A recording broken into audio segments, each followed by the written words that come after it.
Sandi LeBlanc Holloway is asking voters in District 3 to give her 4 more years to help shape Louisiana's education blueprint. She says her plan is to continue to be the voice for children throughout the state. Can in any way I assist parents to understand their options in education and understanding how important it is that every child has a quality education, and that means from early childhood all the way to high school. Holloway says her record shows she has a solid education action plan and is working diligently to make it reality. Can I engage and be fully immersed in parents' choice, parents' rights to have their child succeed in education?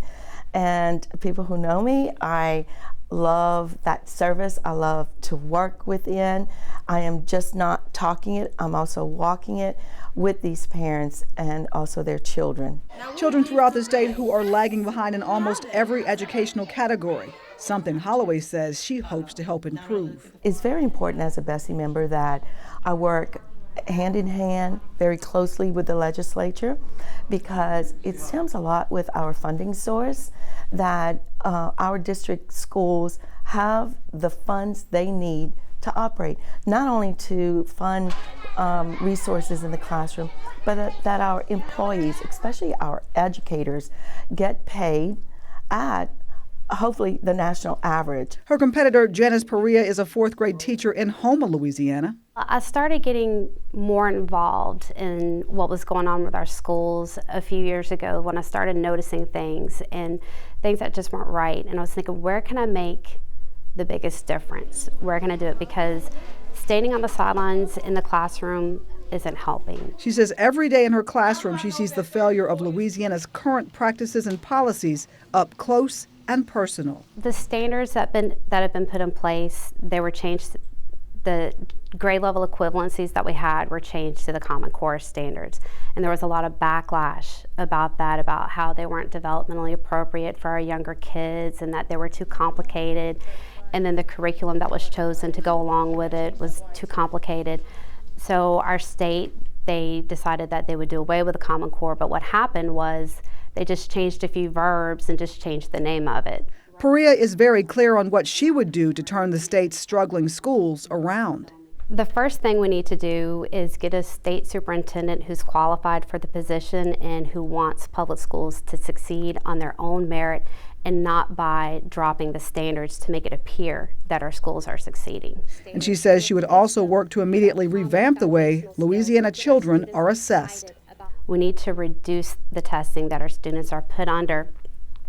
An 8-year-old having to sit through 13 hours of tests in a week is too much. And the test itself, it really has there's no value to it. Teachers don't know what their students make on it other than a score. They don't get any feedback from it to see what they need to do to improve their teaching next year. They don't know what standards the students are missing. I also went back to law school to study policy just around the issue of education.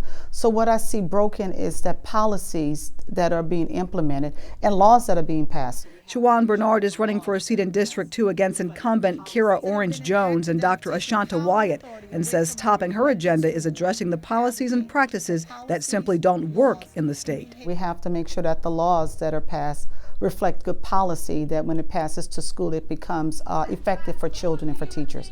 And being a former educator, just because you create a policy does not mean it's good law and it's good policy, and how does that at the end affect children. She also plans to take a close look at reforming state testing. I see things not happening. I think some new things have to be changed around testing, around teacher certification, around qualifications for teachers, and how people get into the education arena and how they're supported throughout the process. Bernard, who lives in New Orleans, says she plans to have individual conversations with the leaders of each of the 6 parishes she would represent. I would like to work with the leaders from each 6 parishes and begin to develop an educational plan for your particular parish, and to do a vertical mapping of where we are and what you look for at the end. Are you coming with jobs? What type of jobs are coming to your community? How does the training look? And what do we as BESE representatives and policymakers need to do to assure your students' success in your particular district? Bernard's opponent, Dr. Achanta Wyatt, also of New Orleans, says she decided to run for BESE because she believes educators need a seat at the table when it comes to shaping and crafting policies they are asked to implement. I've been doing this job for about 18 years, and I look at it from a couple of different lenses. First, as a parent. As a parent, I understand what I want my son's school to look like. As an educator, I understand what I want my children to get from school. And just as a community advocate, as a tax-paying citizen, I believe that it's up to all of us to ensure that what we want for our children is actually happening for all children. Dr. Wyatt wants to be the voice that advocates for the best interest of all Louisiana children. What's absolutely broken is the access to quality seating. We have a shortage of that. There just aren't enough seats for the number of children that we have. But the conundrum comes in because we have more money and less children than we did pre-Katrina, and yet our academic gains aren't showing us that we're moving in the best direction to provide quality seating for every child. So right now, the quality seat issue is the crisis that we're facing. She says the needs from district to district can be very different. We have to start servicing the needs of individual schools on an individual basis instead of saying, here is what each school gets. We can't work it that way because the data is showing us that it's not working. There are greater needs in certain areas of our community across the district in totality, and we need to make certain that we're approaching it from a what do you need basis instead of sitting at the state level and saying we're just going to give them this based on what the formula tells us. Dr. Wyatt says to know what is needed where, you must put boots on the ground. You have to first come and visit those neighborhoods, talk to the community leaders, talk to the students, talk to the school leaders. You'll find that what we need is not what you think we need, and what you're giving us is just isn't enough. It's public service. I've been involved with school boards, both private and public, for almost 20 years. Dr. Stephen Chapman has spent the last 16 years as a member of the Rapides Parish School Board. He's been a full-time dentist for 40 years. He says he will bring a no-nonsense, common-sense approach to all the issues that have defined his public service on the Rapides Parish School Board. Dr. Chapman says he will study the issues and make intelligent, independent decisions that always put the children first.